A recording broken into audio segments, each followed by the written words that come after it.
Question है हमारा Fibonacci, वो भी हम रिकर्सिव के थ्रू समझ रहे होंगे। तो चलिए शुरू करते हैं। तो सिंपल मैंने यहाँ पर एक फिबो नाम से फाइल बनाई है, ठीक है। एंड देन मैंने यहाँ पर यूजर से एक एंटर करा दिया एक वैल्यू ऑफ n, जहाँ तक हमें अपनी सीरीज प्रिंट करानी है। अगर फिबोनाची सीरीज नहीं पता तो मैं बता देती हूँ क्या होती है। इसे फिबोनाची भी बोलते हैं कोई। तो फिबोनाची सीरीज का मतलब होता है कि आगे के जो दो नंबर्स हैं उनका सम थर्ड में होता है। तो by default first zero term पे 0 होता है, देन 1 होता है। अब 0 + 1 1, 1 + 1 2, 2 + 1 3, 3 + 2 is 5, 8, 13, 21। सिमिलरली ऐसा होता जाता है। इट मीन्स इन दोनों का सम हमारे पास यहाँ है, इन दोनों का ये है, यानी आगे की जो दो चीज़ें हैं उनका सम जो है वो नेक्स्ट टर्म में हो रहा होगा। आगे की दो टर्म्स का सम नेक्स्ट टर्म की वैल्यू होता है, यानी 2 + 3 is 5, 3 + 5 is 8। तो ये हमारी फिबोनाची सीरीज होती है। इसको हमें प्रिंट करना है। सपोज किसी ने एंटर करा यूजर ने n = 8, तो मुझे 0 1 1 2 3 5 8 ये पूरी सीरीज यहाँ से यहाँ तक प्रिंट करानी है। ये आपका क्वेश्चन है। तो अभी हमें फिबोनाची समझ में आई। अब इसका कंसेप्ट समझते हैं एक्चुअल में क्या करती है। इसमें थोड़ा ऐसा है कि अभी हमने जो फैक्टोरियल वाला देखा उसमें हमने सिंपल एक बार फंक्शन में कॉल किया, बट फिबोनाची के लिए थोड़ा सा लॉजिक अलग लगेगा। क्यों? क्योंकि आप खुद देखो यहाँ पर, अगर किसी ने बोला कि आप सिंपल क्या करो 8th टर्म बताओ कि आपकी 8th टर्म क्या है, तो आपकी 8th टर्म क्या है हमें पता है, जो उसके आगे की जो दो टर्म्स हैं उनका सम है। यानी कि अगर मैं बोलूँ 8th टर्म पे जो मेरी कंडीशन है वो 7th + 6th की टर्म का सम है।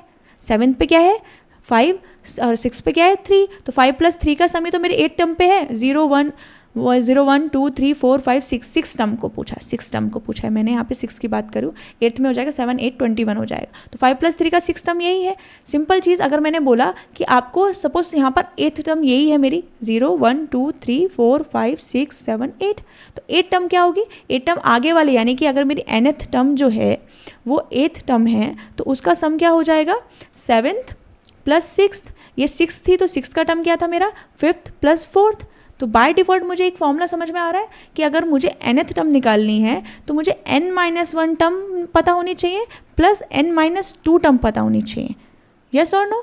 अगर इन दो मुझे उसके आगे की दो टर्म्स पता है तो उनका सम करके मैं वाली टर्म भी निकाल लूँगी। और सिमिलरली मेरे पास क्या निकल के आ रही होगी सीरीज़ निकल के आ रही होगी। ऐसे मुझे एक लूप चलाना पड़ेगा 1 से लेकर वहाँ तक का, और देन मैं उसमें उसी के हिसाब से उन दोनों का सम करती जाऊँगी।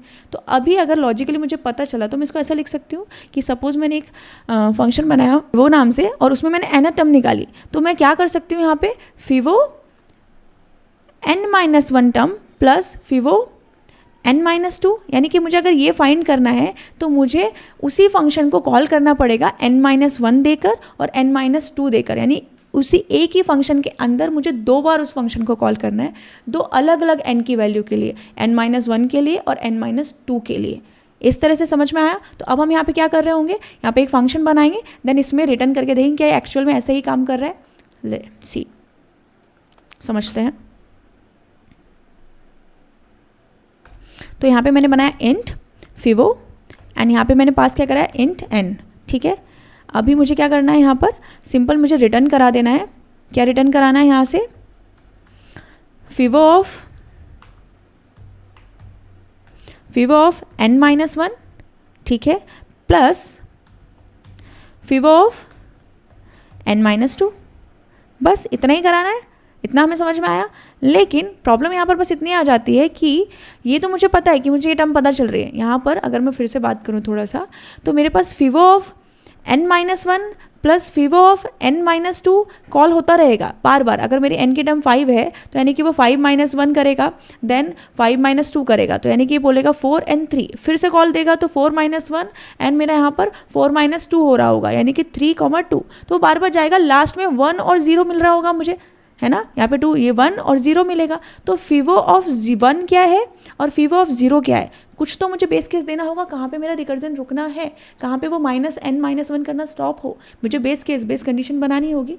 तो जैसे मैंने जाना आपको बताया कि मेरा जो फिबो है वो क्या होता है 0 1 एंड देन हमारा सम शुरू होता है। तो हमें इतना डिफाइनेट पता है कि जो 0 टर्म पे होता है मेरा 0 ही होता है, फर्स्ट टर्म पे मेरे पास फर्स्ट ही होता है। तो अगर फिबो ऑफ कोई 0 पूछ रहा है तो मुझे 0 - 1 प्लस 0 - 2 करने की ज़रूरत नहीं पड़ेगी। अगर मेरा nth किसी ने बोला कि 0 है तो क्या मैं करूँगी, क्या मैं ये करूँगी कि 0 ऑफ -1 प्लस फिबो ऑफ 0 - 2, तो ये तो नेगेटिव हो जाएगा, जबकि फिबोनाची में हमारा नेगेटिव होता ही नहीं है, 0 से शुरू होता है। तो अगर ऐसा कुछ होता है जहाँ पर मेरी n की कंडीशन 0 हो जाए तो क्या मिले हमें, 0 मिले। और अगर n की कंडीशन 1 हो जाए, क्योंकि 1 पे भी मैं क्या कर सकती हूँ, फिबो ऑफ 1 - 1 प्लस फिबो ऑफ 1 - 2, तो ये भी नेगेटिव हो जाएगा। सिमिलर, तो अगर n की टर्म 0 है, मेरा n 0 है या फिर 1 है, तो सिमिलरली मुझे ये चीज़ नहीं करनी है, मुझे यहाँ पर पहुँचना ही नहीं है। उसमें केस में ये लिखना है कि अगर वैल्यू 0 या 1 है तो सेम चीज़ उसे रिटर्न कर दो। अगर वो 0 हो तो 0 टर्म पे है, 1 टर्म पे है तो वो 1 ही दे रही है। ये दो चीज़ हमारी फिक्स है जो चेंज नहीं होने वाली, उसके लिए हमें बार बार कॉल नहीं देना है उन दो के लिए। अदरवाइज अगर वो 2 है तो उसके लिए हमें देना पड़ेगा 2 - 1, देन हम 2 - 2 करेंगे तो हमें पता चल जाएगा कि इसमें क्या है, तो उस हिसाब से करते। चलिए, तो मुझे यहाँ पे क्या लिखना है, बेस कंडीशन लिखनी है। मैं क्या करूँगी यहाँ पे, इफ़ मेरा क्या है, n = 0 है, एंड सिमिलरली मेरे पास यहाँ पर क्या ले दिया मैंने, n = 1 है। अगर ये दोनों चीज़ें हैं तो मुझे क्या रिटर्न करे, वो रिटर्न n करे। n मतलब अगर 0 होगा तो n में 0 दे, अगर 1 है तो 1 दे, क्योंकि 0 टर्म पे 0 ही होता है और फर्स्ट टर्म पे फर्स्ट ही होता है। तो मैं इतना लिख सकती हूँ इसको सिंपल तरीके से, समझ में आ रहा है हमको। अब हम यहाँ पे क्या करेंगे, मैं एक लूप लगाऊंगी। इस लूप में क्या लिखूँ, इंट i = 1, सिंपल। मैं 1 नहीं 0 लिखूंगी, 0 से शुरू करेंगे ना इनिशियलाइज करना। देन i जो है मेरा लेस देन होगा किससे, मेरे गिवन नंबर n से, वहाँ तक फैक्टोरियल जाना है। Then i ++।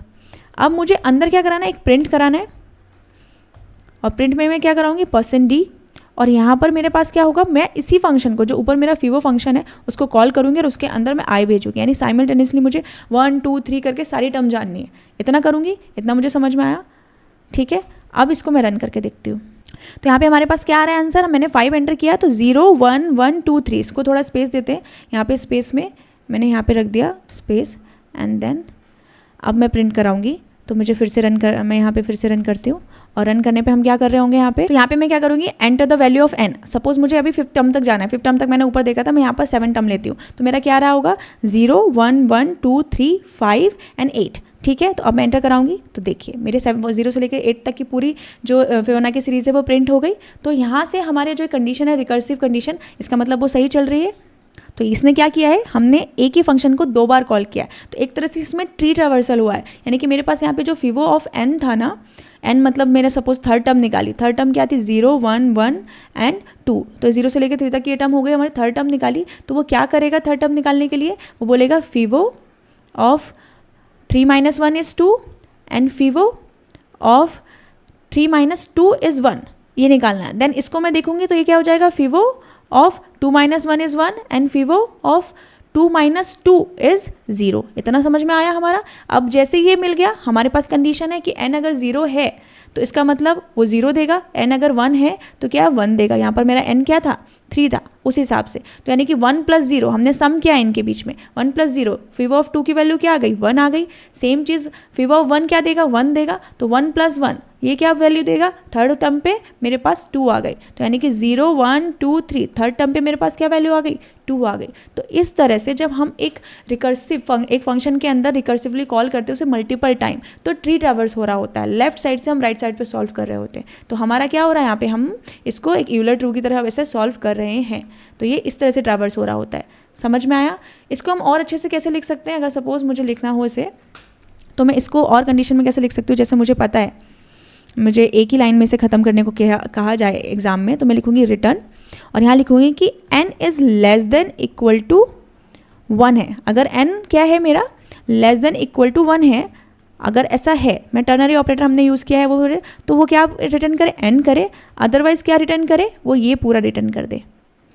तो अब हमने दोनों रिटर्न को एक ही लाइन में ले लिया, सिंपल। तो मेरा एक ही चीज़ में वो फंक्शन चल रहा है मेरा, इतना हमें दिख रहा है।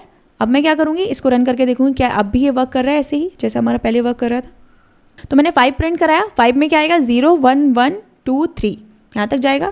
देखो 0 1 1 2 3, यानी कि अब भी चल रहा है। लेकिन यहाँ पे थोड़ी सी एक प्रॉब्लम है, मैंने यहाँ पे चेक किया n is less than equal to 1, but वो नेगेटिव भी हो सकता है। नेगेटिव होगा तो क्या होगा, अभी मैं एक बार रन करके देखती हूँ। सी हमारा प्रोग्राम टर्मिनेट हो गया, क्योंकि नेगेटिव वैल्यू होती ही नहीं है, उसका हमें फिबोनाची निकालनी ही नहीं है, नेगेटिव टर्म में निकालना ही नहीं है। तो इस तरह से एग्जामिनर आपको पूछ सकता है। तो यहाँ पर क्या करना होगा, ये कोई प्रॉब्लम नहीं है, इसमें कोई इशू नहीं है, बस हमें एक और स्टेटमेंट लिखनी है यहाँ पर, उसको हैंडल करना है कि if n is less then 0 हो जाए, क्या हो जाए, लेस देन 0 हो जाए। अगर हमारी n की वैल्यू क्या है, 0 से कम है, तो वो यहाँ पर सी डायरेक्ट रिटर्न कर दे। क्या रिटर्न करें, अगर हमें एरर रिटर्न करानी है तो हम रिटर्न 1 कराते हैं, सिंपल। और अगर आपको रिटर्न के साथ मैसेज भी कराना है कि यूज़र को मैसेज जाए, तो मैं क्या करूँगी, ऐसा लिखूँगी एंड इसके नीचे, और रिटर्न से पहले क्या करा रही होंगी, एक printf, और उससे बोलूँगी कि please enter n a whole number. कोई होल नंबर ही प्रिंट कर सकते हो आप। होल नंबर यानी कि होल नंबर्स के यहाँ 0 से शुरू होते हैं, वो नेगेटिव नहीं होते। Please enter whole numbers only, numbers only, simple. तो हमारे यूज़र को पता चल जाएगा कि आप जो कर रहे हो एंटर रॉन्ग कर रहे हो, एंड देन वो एरर थ्रो करेगा, ठीक है। तो फिर से रन करके देखती हूँ मैं इसको एक बार, कि अगर मैंने n की वैल्यू लेस देन 0 करी तो क्या हो रहा होगा। तो अगर मैंने यहाँ पे -1 दिया तो ये फिर से टर्मिनेट हो गया। क्यों हो गया, क्योंकि मैंने ये जो कंडीशन चेक की है वो फंक्शन के अंदर की है, जो फंक्शन कॉल होगा। लेकिन अगर हम नीचे ध्यान से देखें यहाँ पर, तो हमने क्या किया है, पहले एक लूप लगाया है जिसको हमने i से इनिशलाइज किया है, और यहाँ कंडीशन दी है, क्या दी है कि 0 इज़ लेस देन n हो तभी ये चले। तो मेरा फंक्शन कॉल ही नहीं हो रहा है एक्चुअल में, तो वो कंडीशन भी चेक नहीं हो रही। तो मैं क्या कर सकती हूँ, मैं इस कंडीशन को यहाँ पर भी लगा सकती हूँ, मैंने यहाँ से कट किया, और मैं क्या कर सकती हूँ, इसको डायरेक्ट यहाँ लगा सकती हूँ कि मेरा फंक्शन ही कॉल ना हो सीधा, और यहाँ से ही एरर थ्रो हो। अब मैं -1 लूँगी and see please enter whole number only, यानी कि 0 से नंबर जो स्टार्ट होते हैं वही नंबर एंटर करिए। तो अभी उसने यहाँ से रिटर्न कर दिया, यहाँ से टर्मिनेट कर दिया, और डायरेक्टली हमको यहाँ पे लूप फंक्शन चलाने की ज़रूरत ही नहीं पड़ी। तो इस तरह के जो लूप होल्स हैं, जो एग्जाम आपको सामने इंटरव्यूअर होगा वो आपको फंसा सकता है। तो इस तरह से आप छोटी छोटी चीज़ें देख सकते हो कि कैसे एक लाइन में आपका फंक्शन काम करे, कैसे आप वहाँ ना जा रहे हो। सो इसको ट्राई करिए, अपनी प्रैक्टिस करते रहिए ताकि आप इंटरव्यू के लिए प्रिपेयर होते रहें। Till then stay focus, stay consistent, success will follow you.